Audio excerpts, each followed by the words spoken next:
Welcome to another episode of the CPG Guys podcast. Our hosts, Sri Rajagopalan, Peter V.S. Bond, and Brian Gildenberg explore how brands and retailers engage consumers in an increasingly digitally driven world. And now, here are the CPG Guys. Hello, and welcome to the CPG Guys podcast. I'm Brian Gildenberg, founder and CEO of Confluencer Commerce, managing director for North America of Retail Cities, and the host of both the Gildenberg Omnicomment, because really, who else is going to do that, LinkedIn video series, and the CPG Guys Fast Forward podcast.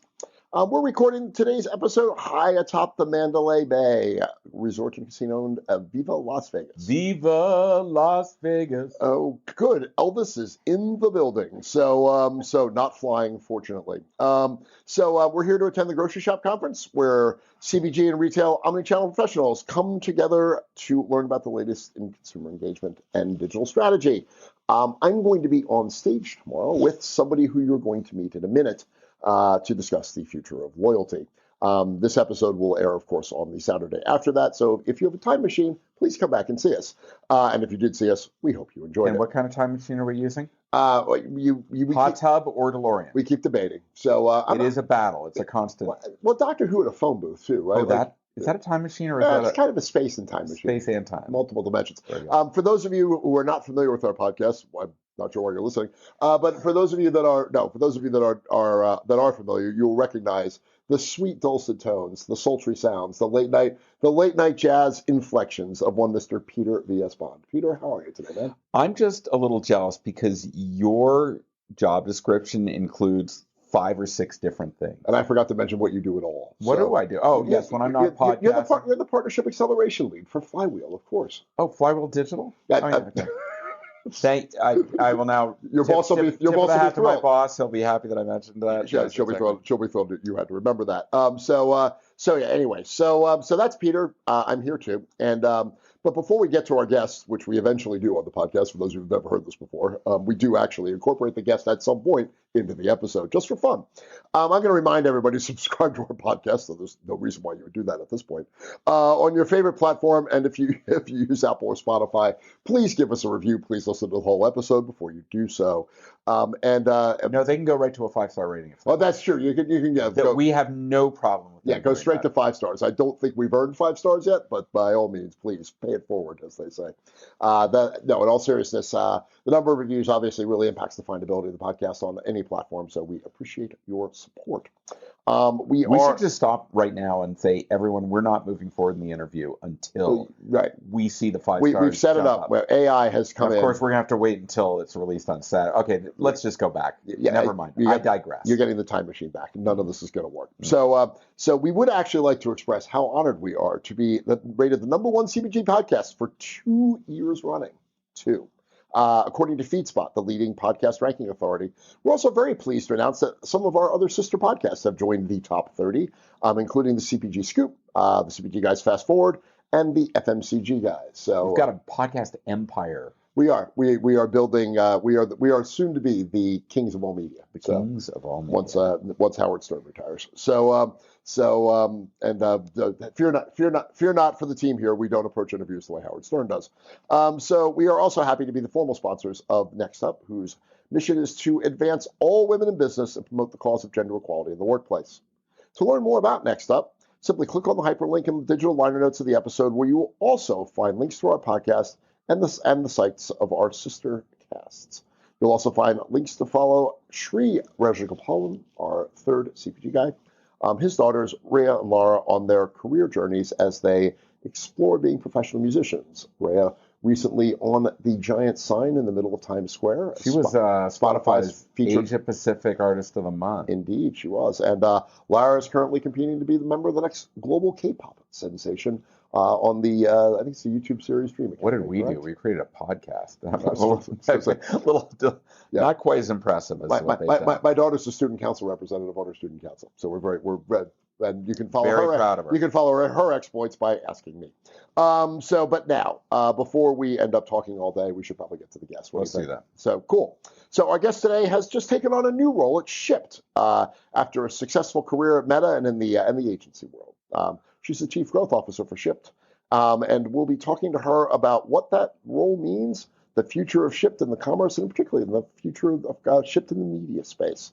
But please join me in welcoming to the podcast Katie Stratton. Katie, how you doing? I'm great. Thank you for having me. Yeah, there you go. So appreciate you making time to speak. This is the end of the day here, so hence the punchiness from Peter and I. And on the eve of us being on stage together, you've found out what it's like to actually do presentation with me. When you're not here tomorrow, I'll know why. But before we get to the some of the questions that we prepared to talk about with Shipt, just give us an overview of your role at Shipt and an overview of Shipt for people that may be less familiar with it. Yeah, would love to. And I'll start by saying that I am a fan of the CPG Guys podcast, 5-star fan. So super. Put that out there. There you go. For the podcast universe. Yeah, we're just sliding the $5 on the floor right over We just doubled our 5-star ratings. That's true. Yeah, we're now 10 stars. So my mom's the other one, but anyhow, go. There my mom was not. So she had some notes. Yeah. Gave you direct feedback, did she? Pretty much. Well, thank you. We're really honored. Yeah, read my mom. So yes. Anyway, Katie, go ahead. And yes, and honored to be here. Yeah. So as you said, I've just recently taken the role of Chief Growth Officer for Shipt. Congratulations. Thank you very much. Shipt's first Chief Growth Officer role, and I'm really excited to be moving into this space from, as you said, the last several years at Meta, where most recently I was leading the U.S. dining and delivery business for their ad sales and solutions. So.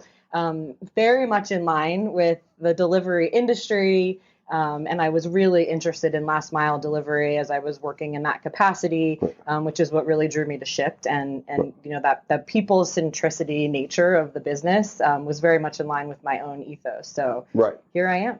Perfect. And you know what the best thing about that is that you can say with 100% certainty you are the best Chief Growth Officer Shipt has ever had. Ever.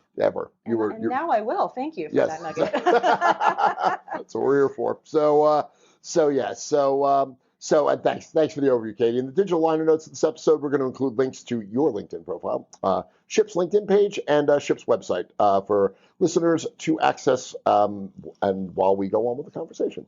We'll get to the questions, I guess. Let's kick it off. Let's kick it off at long last.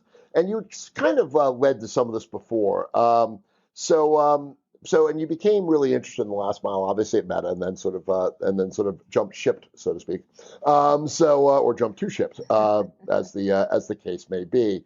So what do you just tell us a little bit more about your journey and what do you think? What really inspired you to join Shipt at this specific moment in history? Yeah. So I think, the last mile delivery space and this whole industry has really risen, in recent years, and it's had a real boom.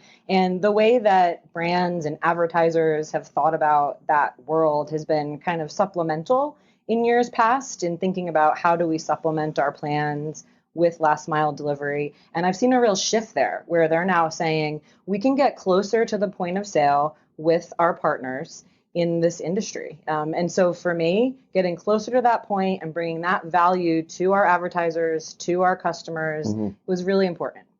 Yeah, well, I think that the whole notion of advertising in that space is it's completely underleveraged, right? So in terms of what the opportunities are and being able to manage and utilize those touch points in a really interesting way. Katie, welcome to the podcast. We're so glad to have you here today. I want to get to what you think as you enter into this organization. You've been able to study what's going on at Shipt. What do you think is at the heart of Shipt's success, and how do you work to take that special sauce that's been developed and really enhance upon it? What is it that fundamentally makes Shipt such a successful platform? Yeah, so we have a uniquely loyal audience. And in fact, our Shipt members spend 3 times more annually on Shipt Marketplace than the average omni-channel consumer. Wow. I'd be curious then, I know you're relatively new to Shipt, but how do you think Shipt does that? Is it technology? Is it people? Is it process? How do you get to that sort of level of high level? The ingredients to the secret sauce. Yes, exactly. So the one that's in the envelope sealed in an envelope in a safe in Atlanta. Exactly. That's one company. So, I think the people is first and foremost. We're a people-centric company.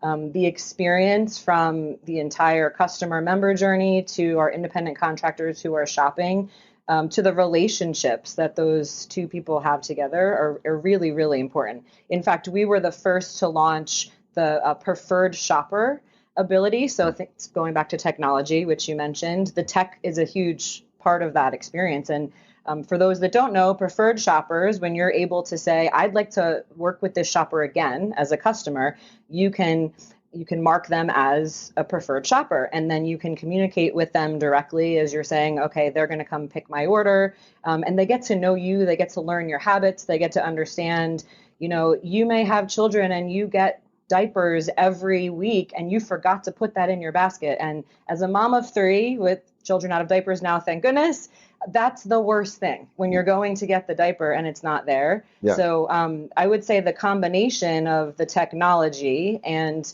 the people is really, a peek into the ingredients. Sounds like you're creating a really powerful community experience. The relationship between the shopper and the person who is actually buying it is integral to creating an experience that breeds loyalty among your user base. Yes. That's awesome. And that's really interesting. And so we've explored now kind of your relationship with your consumer and your user, and that's critical, obviously the critical components of this. But at the same time, Shipt's business model also requires really interesting and constructive partnerships with your retail partners as well. So what do you think are the most critical components of your successful partnership with retailers, and what do you think makes Shipt a good partner for them? Yeah. I mean, I would say it's having a holistic approach to the partnership, right? So when I'm meeting here, right, with a lot of our partners, the first question I'm asking is, what are the gaps in your business that we can help you solve, right? And we have a marketplace and we can leverage that marketplace, but there are other things that we can do to power delivery for our retailers. So for example, we can power the .com, the shop and deliver of the .com. Right. So I'm taking a step back in my first few months here to really say, what's the holistic value proposition that we can bring versus, specifically looking at a product line. Yeah. And I'm hearing loud and clear from our retailer partners that they need that. They need to think bigger. Yeah. So Katie, for brands and for retailers, I'd like to understand the overlap between Shipt's customer base and customers that can be reached through retailers' own media networks and own resources. I mean, what is the real value proposition that you bring to brands who want to advertise and engage your customers through your platform? Yeah, that's a great question. And it's incremental, net new customers, which everybody needs, everybody wants, whether you're a CPG advertiser at a brand or, you're the retailer. So to give you an example, when you look at the audience of same-day delivery customers for some of our largest retailers, and then you look at the audience of Shipt's marketplace same-day delivery customers, and you look at the overlap, there's only about a 3 to 5% overlap there. Wow. So we can really go after that incremental pie to, find the customer, drive the incremental sale, and then help them become loyal. And that's really important in an omni-channel space. Yeah, and then that loyal consumer, I think you've also found that for the retailer, there's a really positive outcome to that loyalty as well in terms of spend rates and stuff like that. Oh yeah. They end up driving almost 1.5 more annual trips for the retailer. Yeah, wow, which is huge. Yeah, that's a really big deal. So excellent. Well, I think just let me remind our audience that Peter and I are speaking with Katie Stratton, the Chief Growth Officer for Shipt. The very best Chief Growth Officer ever. Actually, yes. For Shipt. With inarguably Shipt's greatest Chief Growth Officer. Yeah, the GCG. Put that on my resume. The GCGO. You're the greatest Chief Growth Officer. So they're going to retire your number in the ballpark. All time. Yes. So go GCO. So we're just going to play this out forever. I mean, you're puffing me up over here. There we go. That's what we do. Yes. This is why people come on the podcast. So now we ask the tough question. Yeah. So about that goat. No. Next question. So I think one of the main reasons that you chose to join us today, apart from our witty and charming company, is that Shipt is looking at relaunching one of the major aspects or attributes of its relationship with brands. So talk a little bit about your relationship with the brands that sell through the retailers and through Shipt, and how you're looking to reposition that relationship and the opportunities for brands through through perhaps the, I don't know, relaunch of a retail media network, Yes. as a for instance. So Thank you. Yes, we're really excited about this. So we have launched our brand identity for our retail media network, which is Shipt Media. All right. Which is really exciting. And when I came over to Shipt, one of the first places I leaned into was our retail media network. And as I looked at that business, I realized it was a really healthy business. We've had this business for 5 years, since 2018. And we work with some of the leading CPG brands like Unilever and Kraft Heinz and retailers like Target. And there's a lot of opportunity to really, say, who are we as a retail media network? So excited about the brand identity. You'll see a lot of new refreshed assets from us and case studies and a lot more to come. But when I think about why and why now, we've done a lot of work to enhance our ad suite and our ad solutions. In the past year alone, we've doubled our ad products, and it's not been in the spirit of quantity, it's been in the spirit of quality. So we're looking at what we build and what we work with third parties on. We're being really smart about that and enhancing some of our on-site capabilities for offers, which very much follows the customer down the funnel and the consumer journey. And there's so much more to come. So we're excited to be here to be able to really, share that we are Shipt Media, which is great. And I think the clarity of the proposition, all that I think is really interesting. Just one follow-up question there: how do you think about the balancing act between the presence of advertising in the journey and the user experience? Like, what's the trade-off? How do you sort of weigh that? Because I know everybody that tries to advertise in an environment in which somebody's trying to do something has to kind of think through this, right? Yeah. So this is a really important one that we think a lot about. And the way that I would describe this is the standard funnel of, awareness and discovery to consideration to conversion. We're bringing that into last mile delivery, right? So within our delivery experience as a customer and as a member. So it's not just lower funnel. You are moving full funnel. In terms We're bringing the full capabilities. Funnel into lower funnel. That is huge. That's how I would describe it. Yeah, that's how I would describe it. And we're doing that through some personalization of our technology and our ad products to say, is this a new product that you need to be made aware of? And working with our CPG partners to say, is this a seasonal moment? Is it a trial? Is it right? Like, how can we think about who would want to try this product and get it on their list and then repeat purchase, right? And we're doing that within the same day. And are you doing that all by building it yourself, or is that also through strategic partnerships that you've established? Both. Yes, both. Okay. Just depending on where the expertise lies and prioritization. But yes, we need our third parties in the industry, to play a role in helping make this all work, for sure. So the follow-up question I have to this is thinking about the data that underpins an ability of an advertiser to find an audience that is relevant to them. How do you think Shipt has differentiated itself from other retail media platforms in terms of the kind of data offerings, the level of addressing privacy, all of those components, and how do you make these inventory of ad products available to brand advertisers either directly or indirectly? Yeah, great question. Transparency, I would say, number one, first and foremost, is really important. It's important to me. It's important to Shipt. And I would say, as I look at the last mile delivery space, we're leading in this space. We are sharing with our advertisers, sales level data so that they have an understanding of, does this work with us, which is really important to the CPG partners to understand that. Yeah. Is their money working? Right. Within that, we're reporting average order volume and down to the product level. Which, is really important to us that, we're showing that transparently to our advertisers. And from the standpoint of your inventory, is the availability to an advertiser exclusively directly through you, or can they access other mechanisms to avail themselves of your inventory? Like how they buy the inventory? Yeah, exactly. Is it all through your platform, or are there partners of yours that can also access the inventory on their behalf? Both. Okay. Yeah, both. Yeah. So we have a partnership with Criteo, and then our account management team who's running this with our partners, it can be a self-service, it can be a managed service. It really all depends on the need of our partner. So, for us, it's important to have both.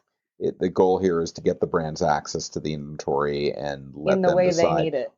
I love that, in the way they need it. Yeah, which is really cool, because I think there is should we call it a paucity of that in the last mile ecosystem today. So I think Yes. I think the brands will appreciate that in a significant way. I hope so. Yeah. So part and parcel of advertisers wanting to leverage your platform is their confidence that the solutions that you're offering, the way you measure things, are in line with how the industry is moving. So I'd like to understand what your position is relative to this call to action that's going on in the industry around creating some measure of standardization of terms, metrics, and the like to help advance this industry to make it as powerful a media channel as it's becoming.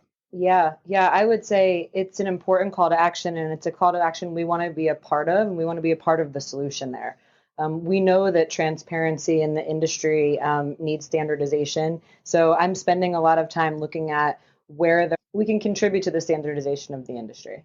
Yeah. So, and I guess, and I seem to be asking a lot of questions about the retailer side of this. I'm fascinated by how retailers are looking at these intermediaries that help them accomplish the objective of getting the consumer what they want when they want it, right? So there's obviously there's another last mile provider that may or may not have IPO'd recently, but there's been a lot of conversation around what the relative value proposition of that is. And it's like, at some basic level, there's some of the stuff the retailers can't do on their own, right? Mm-hmm. Some of it that just doesn't make as much sense for one business to try to accomplish on their own, as opposed to using somebody that can do it across a multitude of retailers and scale it. So, but from that perspective, though, I think be curious for some of the best in class examples that you've got working with the retailers to help them grow their business and help them sort of reach, as you were talking about before, how they're reaching new audiences. So what are some good examples of how that's worked? Yeah, I'll go back to just the overlap, right? There's not a lot of overlap in the customer. So I think that's first and foremost the incremental customer, the incremental purchase is really where we're starting. But as I said, we're working with Target and we're working with other big retailers to say, what does this look like when we're smarter together about, the campaigns that are out there and that are going to market? And personalization, I would say, is something that is very important that we're hearing from the retailers to make sure that, if they need, it's a habituation is what I'm hearing, right? To help them have a customer habituate a purchase and become, sort of reliant on their retailer is really important. So that's where we're leaning in. Well, I think that's cool too, because I think, and this, you and I will be talking about this tomorrow when we're talking about the future of loyalty, and Yes. we're on the panel with Ryan from Giant Foods, who's got more of a sort of a traditional grocery component to it, and there's been a lot of talk in the world about the mechanisms of loyalty, right? So loyalty card programs, and look at all the data we get and all this other stuff. But oftentimes there's just not a lot of thought into what generates the actual outcome of loyalty, like what actually gets someone to behave in a way in which is loyal. And I think sounds like what you're trying to accomplish is to use that last mile service and the strength of the excellence of that service to be able to really lock that loyalty in. That's exactly right. Yep. Couldn't have said it better myself. All right, cool. So Katie, before we let you go, I want to pull out the crystal ball. Sure. And I'd like you to give us an inkling of what are some of the trends you see taking place that you think will have a fundamental but transformational effect upon where this industry is going, particularly in terms of like last mile delivery and engaging consumers who leverage that kind of a platform. Yeah, I mentioned this already, but I think it's, meeting the customer where they are with your message as quickly as they need it, right? So that's kind of this idea of bringing the full funnel down into the bottom of the funnel. And being able to, time is everyone's number one commodity. So being able to say, I can help you get what you need, even if you don't know you need it yet, right now. Mm-hmm. And so I think, this industry is here to stay. Like that's the trend that I'm seeing. The industry is here to stay. And it's up to all of us in the space to figure out, how to drive the most value for our customers, for our shoppers, for our retailers, and for our CPG partners. It sounds awesome. And one curious build on that, because I don't know if you know this, but we actually lose our license to podcasts if we don't mention AI at some point during the podcast. So we'll have our license revoked, and then this will never air. But also curious, as you talked about some of the making it easier for the shopper and stuff like that. I guess my question would be, do you think AI plays a role in that, and if so, how, in terms of enabling that habitual behavior to become more automatic for the consumer? Yes, I think it absolutely does. We have our own AI technology that we're working on and implementing and testing and constantly iterating on. And I would say it's very much in line with getting the right product at the right price to the right person. And that's like everybody wins when that happens. Yeah, exactly. Well, you're clearly trying to use it to think about how to solve problems and make life easier for your customers. So rather than make them ask for, I want chicken, I want barbecue charcoal, I want mayonnaise, getting to the point where you can just say, I'm throwing a 4th of July party. Yes. And bringing everything within your ecosystem to all the solutions they need, and save for all the time sucks that it involves in shopping. That's probably where AI is going to fundamentally change the shopping experience. Yes, and it already is. It already is. So it's going to be exciting. Well, I think in the last observation, or not maybe not, but because you all play you're in an interesting place in the journey, right? Because by the time the retailer shopper is going through the Shipt process, they've kind of decided what they're buying, and they're trying to figure out how, or whatever, right? They're trying to work that through. For the retailer at that point, they're staring at some percentage of the baskets that they're trying to serve that are in all likelihood less profitable than they would need to be from an e-commerce point of view to make the profitability engine work. So I do think it's a really interesting opportunity for brands and retailers to work together to think about how within that last mile componentry, the last experience the consumer has with the retailer really before the product really goes over to the Shipt experience, and how do you think about making that basket more profitable? Because that to me, you're relatively new in this world to the retail space, and some of the old nomenclature that retailers will use about category management and stuff like that. Yeah. But profitability for a retailer for 100 years was driven by one store at a time, and then making each shelf within that store more profitable. That process is like category management. In the e-commerce world, the building block of profitability changes. It doesn't really matter whether the category. It's not the category. It's the basket. Yeah.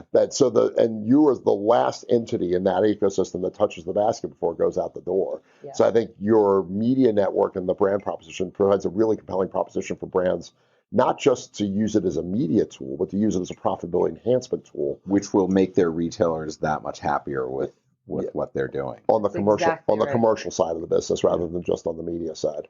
That's exactly right. And I would say AI plays a role in there too. Yes, right? exactly. In terms of figuring out what is the right basket? What's the composition? And what's the right item to give to that, knowing that basket, what's the right item to add to it? So if somebody's making... It takes it from a negative to a positive. Yeah, so if somebody's got chicken and rice in there, would there be a way to use some media components to give them a recipe? Yeah, if you sell them saffron, you sell them a jar of saffron. The profitability of the basket just went through the roof. That's my next strategy, the saffron strategy. It's all about the saffron. Show them the saffron. Reminds me you can use that. Put it on an apron. Reminds me of this saffron. Reminds me of this completely random story where the guy who's the CEO of Costco now, I think, but was the head of merchandising then, was walking through with Philips, the company that makes a bunch of stuff, including MRI machines. So he's talking to me. He's like, we should sell MRIs here. And my friend who worked for Philips is like, well, Craig, a lot of metal in this building. Like, you turn on an MRI machine, and you're going to have a big pile of shelves on top of the machine. Right? It's a giant freaking magnet. And it's like, no. We should sell the machines. And my friend's like, These things cost like $2 million.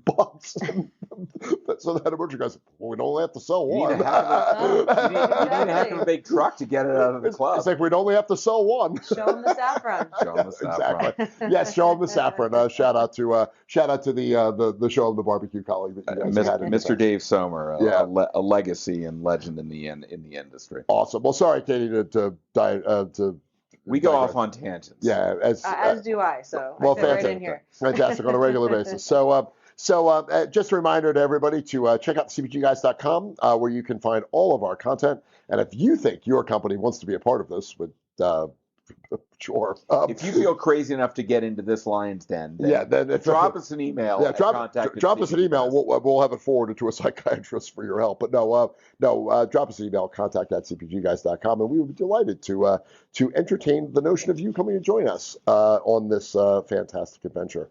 Again, don't forget to drop us a rating wherever you listen to podcasts or on cpgguys.com. And thank you to what might finally, I mean, we are so just a As of the beginning of this recording, we were 14 followers away from 25,000. So our lucky 25,000th follower is going to win something. So Saffron? They are going to win I like her. Yeah, that's it. I like her. A jar of She's saffron. a bit of all right. Yeah, that's good. So the CPG Guys saffron will be coming your way. We could brand a bottle of saffron. Yeah, we could actually. We could do that. Why not? Yes, but our McCormick friends would love Sold that. exclusively on Shipt. Yes, exactly. We could sell like 5, maybe 6 bottles next year. That'd be we'd be cranking. I don't think we have that much. As our merch director, Peter, I look forward to you sourcing spices. That's a really good. Spices. It's a really good use of your time. So Katie, thank you for joining us on the podcast, and thanks to your team for tolerating this. We greatly appreciate it. Thank you. It's been fun. Awesome. Peter, what do you think? I love that. First of all, Katie, thank you so much for joining us. It was a delightful conversation. Brian, the things that resonated for me is, first and foremost, Shipt's users are very much a community. They're highly loyal. They love the service.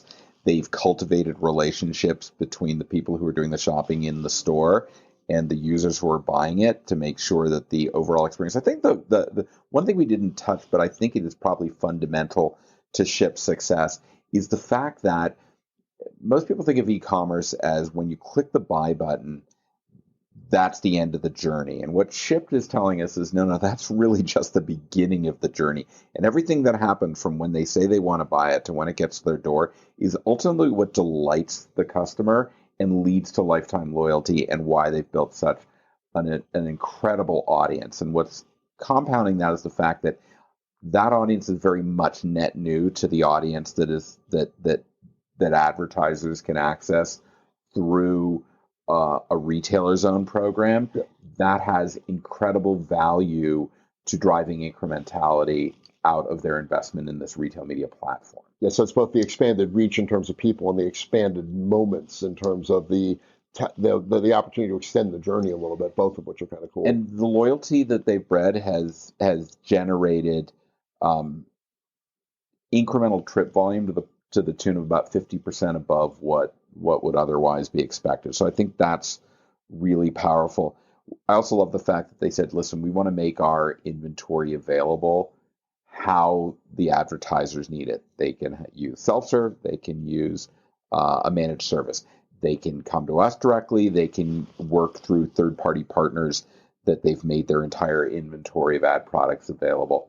And that the data that they are delivering back to the advertisers helps them understand performance marketing and allows them to say, okay, I am confident in the results that Shipt is delivering to me, and therefore I can shift my investments to Shipt because of the level of transparency that they're enabling through their data. And that there's so much opportunity in last mile delivery, and talking to consumers who are availing themselves of that. It's a really great story, and the fact that they are focusing their attention on rebranding and relaunching their media platform into Shipt Media is a tremendous opportunity. I know you're going to have a great conversation on stage tomorrow with Katie at Grocery Shop. Looking forward to it. So, Katie, thanks again, and thank you to everybody listening. Have a terrific day.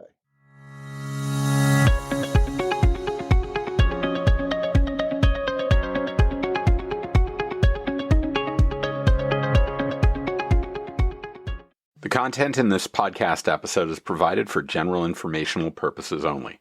By listening to our episode, you understand that no information contained in this episode should be construed as advice from CPG Guys LLC or the individual author, hosts, or guests, nor is it intended to be a substitute for research on any subject matter.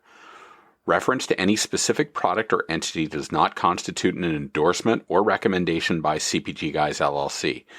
The views expressed by guests are their own, and their appearance on the program does not imply an endorsement of them or any entity they represent. The views expressed by CPG Guys LLC do not represent the views of their employers or the entity they represent. CPG Guys LLC expressly disclaims any and all liability or responsibility for any direct, indirect, incidental, special, consequential, or other damages arising out of any individual's use of, reference to, or inability to use this podcast or the information we present in this podcast.